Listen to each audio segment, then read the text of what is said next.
के लिए एक जॉगिंग ट्रैक नहीं दे सकते? क्या मुसलमानों के लिए आप सभागृह नहीं दे सकते? ये बुनियादी सुविधाएं हम लोगों को चाहिए। कांग्रेस ने इस ओर ध्यान नहीं दिया। हमारे को दिया है तो क्या दिया है? कंपोस्ट डेपो दिया है। पूरे शहर का कचरा जमा किया जाता है। पूरे शहर का कचरा जमा कर आप हमारे एरिया में से ले जाया जाता है। हम अच्छे कपड़ों में नमाजों के लिए, सुनिए ना, मेरी बात सुनिए। आप भी, मैं भी चाहता हूं कि आप चंदू भैया, आप कैमरा लेके आप थोड़ा चित्रा के पास में, इतवारा के पास में खड़े रहिए। जो गाड़ियां चल रही है कचरे की, उसमें से कचरा आपको मुंह चिढ़ा रहा है। पूरा कचरा आंखों पे गिर रहा है। रास्ते से जाते हुए पूरा कचरा आंख पर गिर रहा है। यहां तक गीला कचरा रहता है, वो भी ओपन ट्रक में ले जाया जा रहा है। पूरा उसका पानी हमारे आंखों पे गिर रहा है। गाड़ियों लेके आप चल नहीं सकते, आपको डिस्टेंस रखना पड़ता है। वो गाड़ी वहां जा रही तो आप ब्रेक करके रुक जाइए। ये डेवलपमेंट है क्या मुस्लिम एरिया का? आप जाकर उधर देखिए, दलित बस्ती में देखिए, वहां भी मुसलमानों के साथ। आपके दो मुद्दे आ रहे हैं। एक तो कांग्रेस ने कुछ किया नहीं, दूसरा मुस्लिम एरिया का डेवलपमेंट नहीं। रही कंपोस्ट डेपो की बात और ट्रक टर्मिनल की बात, और ट्रक टर्मिनल कोई नहीं है वहां से। ऑलरेडी होता ऐसा कि बहुत सारे ट्रांसपोर्टर्स उधर ही है, उधर ही उनको ट्रक पार्किंग चाहिए थी, उधर ही बहुत टाइम से चला। और कंपोस्ट डिपो आज का नहीं है। मुझे लगता है कि 15-20 सालों से तो मैं कंपोस्ट डिपो देखा हूं। इससे पहले यदि आप देखें, आप यदि नागपुर गेट के आगे जाते हो, पहले 4 कंपोस्ट डिपो, आप आगे जाते हो, बलगांव रोड की तरफ जाते हो, तो पहले सारे वहां पे, पहले तो ये सेप्टिक टैंक वगैरह नहीं थे, वहां सारे गड्ढे, यहां से कचरा ले जाने के वहीं पे तक। कहां पे? नार्मल ग्राउंड के बाजू में। ये आपको शायद पता होगा। पहले मुझे पता है, शहर के अंदर जो आज बसी सारी वो ऑलरेडी जब रेसिडेंस वहां आया तो वहां से जब आप पढ़ाई करते थे, जबकि बात बता रहे हैं आप, जैसी जरूरत पड़ी, जब वो हटके फिर उसकी जगह बदली जी। जैसी अभी यहाँ की है कि नए जगह की तलाश में महानगरपालिका, मुझे कंपोस्ट डिपो के लिए आपको भी जानकारी होगी कि कई बार प्रस्ताव आया कि 4 एरिया का कचरा 2 साल नहीं जाना चाहिए। 2 साल पहले सुनिए ना, कंपोस्ट डेपो भर जाना चाहिए, तो कंपोस्ट डेपो भर चुका है, उसकी मर्यादा खत्म हो चुकी है। कंपोस्ट डेपो खत्म हो चुका था। कंपोस्ट डेपो में इतना मटेरियल है कि इन्होंने उसका कोई नियोजन नहीं किया। बीच में क्या हुआ, 1 साल पहले वही उसी एरिया के अंदर लालखड़ी के आगे में कहीं तो भी इन लोगों ने जगह ली थी, लेकिन शिवसेना ने और बीजेपी ने उसका विरोध किया था कि भाई ये किसी का खेत है और ग्रीन जोन है, ग्रीन जोन में आप नहीं दे सकते। तो कुछ पार्टियों का, कुछ पक्षों का द्वारा उसका विरोध करने के बाद में वहां से उसको हटा के वापस जैसे थे वैसे कर दिया गया। क्या आप कुछ राजनीतिक पार्टी से डर गई यहाँ की महानगरपालिका? जैसे आपने देखो, डर गई, वापस आप डर आपका मुद्दा मुख्य विरोध आपका कांग्रेस से था। अभी आपने शिवसेना बीजेपी को लाया क्योंकि मुद्दा था आपके, कांग्रेस ने इतने साल कुछ नहीं किया। आप ये बता रहे कि कांग्रेस ने वहां जगह ली थी, मैं आरोप लगाता हूँ, विपक्ष भी जो है ना उतना दमदार नहीं है।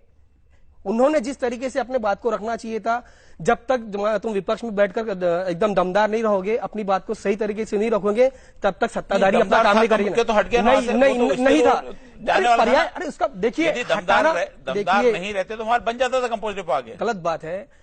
पर्याय कैसा है, कोई चीज को हटाना मकसद नहीं है, उसका सही एक इस्तेमाल होना चाहिए। वहां से हटा तो कहीं ना कहीं शुरू होना चाहिए थे, वापस जाके वहां चले गए ना। चलो अभी हम कंपोस्ट डिपो की यदि बात करें, वो मुद्दा हल नहीं हुआ ना, वो मुद्दा हल नहीं हुआ। कंपोस्ट डिपो के लिए कहाँ जाना चाहिए? आप क्या सजा, अभी तो आपने प्रॉब्लम बता दिए, सुझाव क्या देंगे इसके बारे में? सुझाव, प्रॉब्लम बहुत सारे हैं। आप जाइए, ये पीछे का जो सही है। प्रॉब्लम बहुत सारे हैं। हम भी जब हमारे यहाँ से जब काम करते, कोई चीज का प्रॉब्लम दिखता है, ट्रैफिक की समस्या दिखती, कचरे की समस्या दिखती, लोगों की समस्या, तो हम उसका पर्याय बताते कि भाई इसमें ऐसा नहीं, ऐसा होना चाहिए। सिर्फ यदि कोई चीज है कि हम एक साइड बता दें कि भाई यहाँ पे कचरा ही है, ये इतना गलत ही हो रहा, उसका सही पर्याय नहीं है। जैसे आपने बताया स्कूलों में बच्चे नहीं है, तो पर्याय क्या? स्कूलों में बच्चे होना चाहिए। बच्चे क्यों नहीं आते? कि टीचर्स अच्छे, तो आप टीचर अच्छे रखो तो बच्चे आएंगे, तो उसका स्टैंडर्ड बढ़ेंगे। ऐसा उसका सुझाव है। कंपोस्ट डिपो के बारे में आप क्या बताएंगे कि क्या करना चाहिए? साहब, आप इधर जाएंगे, पूरी खदानें हैं। गवर्नमेंट ने जो इनको खदान खोदने के लिए जगह दी है, उससे 4-5 फुट इन्होंने खदानों को खोद दी है। बड़े बड़े गड्ढे हैं, आप वो खदानों के अंदर डालिए। खदानें बंद हो चुकी है। कहीं ऐसा प्रस्ताव आपने भेजा है किसी के पास में, आपकी तरफ से भी हमको असुविधा हो रही, इसकी पर्याय व्यवस्था? मैंने निवेदन दिया था जब गोलीवार साहब थे, मैंने निवेदन दिया था और मैंने बताया था भी कि वो जगह है, वहां पर बड़े बड़े गड्ढे हैं और इतनी बड़ी जगह है वहां पर कि हम अगर 2 साल भी कचरा डालें वहां ले जाकर शहर का जमा करके, तो वो भरते नहीं। 2 साल बाद आपका काम है, नियोजन करिए। नहीं, बस यही देखो, नियोजन तो करना पड़ेगा। देखो, नियोजन तो करना पड़ेगा। ये बोलना है, ठीक है, अपन एक कचरे पे बहुत लंबी देर तक अटक गए। बात होती है हर चीज के नियोजन की। नियोजन नहीं हो रहा करके नियोजन सब बनाते हैं। नियोजन के बाद में कई जगह जहां पब्लिक को इम्प्लीमेंट करना पड़ता, पब्लिक को उसमें सहयोग करना पड़ता, कई जगह आप भी देखते हैं पब्लिक भी सहयोग नहीं करती है। कारपोरेशन का यदि आप पार्टी नहीं देखे, कारपोरेशन देखे, आप कांग्रेस नहीं देखे, कारपोरेशन का व्यवस्थापन देखे, हर चीज के लिए व्यवस्था रखी हुई है। कचरा उठाने के लिए जगह रखी हुई, लेकिन कचरा जब उठता है वापस कचरा आता है। ये प्रोसेस लगातार, हम ऐसा नहीं बोल सकते कि साफ कर दिया तो वापस गंदा नहीं होना चाहिए करके, कंपोस्ट डेपो भर गया तो भर नहीं, ये लगातार प्रोसेस है, इसका नियोजन होना चाहिए, परंपरागत जल्दी होना चाहिए। हम भी बोले कि जो नियोजन में चुकता है, नियोजन में कहीं ना कहीं हम लोग भी उसमें पूरा सहकार्य करते। इनके पास पॉलिसी नहीं है, कोई पॉलिसी नहीं है।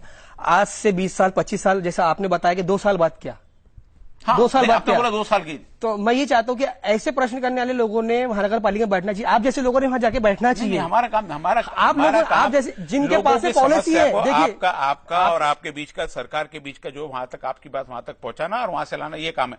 यदि हम महानगर पालिका में बैठ जाएंगे तो आप लोग और बाकी लोग, लीडर लोग क्या करेंगे फिर? नहीं, अभी हम लीडर नहीं बने, हम लीडर बनने के लिए नहीं आए, हम आवाम की, अरे नहीं साहब, हम तो आवाम की खिदमत के लिए आए। आवाम की खिदमत करें। आप सीधे प्रधानमंत्री को जो चाहे बोलते हैं, आपके लीडर जो देश का प्रधानमंत्री नहीं मानते उनको, यहां तक कि टीवी पे देखो, मैं प्रधानमंत्री नहीं मानता, इस हद तक बात करते, लीडर कैसे नहीं होता वो? देखिए साहब, लीडर को पर्यायी लीडर को लीडर नहीं मान रहा तो खुद लीडर हो गया ना व्यक्ति।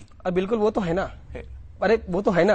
मेरे को ये बताइए, जब हमने उनको वोट नहीं दिया, संविधान कहता है अपने मर्जी से लीडर चुनो, अपनी मर्जी से नेता चुनो, अपनी मर्जी से विधायक चुनो, अपनी मर्जी से प्रधानमंत्री चुनो। तो हमने उनको वोट नहीं दिया तो हमारे प्रधानमंत्री क्यों मानेंगे? फिर हम क्यों प्रधानमंत्री मानेंगे? जब आपने वोट नहीं दिया तो आप उनसे किसी चीज की अपेक्षा भी मत रखिए, आपका भला करना चाहिए करके उन्होंने। जब आपने वोट नहीं दिया ना, आप क्यों अपेक्षा रखते हैं उनसे कि आप प्रधानमंत्री ने हमारा ये करना चाहिए, सरकार ने हमारा ये करना चाहिए? जब आप वोट की बात करते हो, आप वोट नहीं देते और सीधा बोलते हैं कि मैं प्रधानमंत्री नहीं मानता।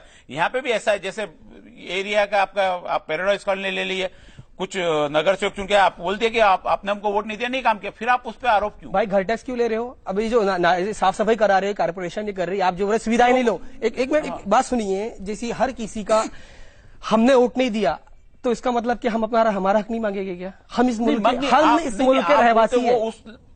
उसके अधिकारी मानने को तैयार नहीं, आप प्रधानमंत्री मानने को तैयार नहीं, तो आप उससे किस चीज से अपेक्षा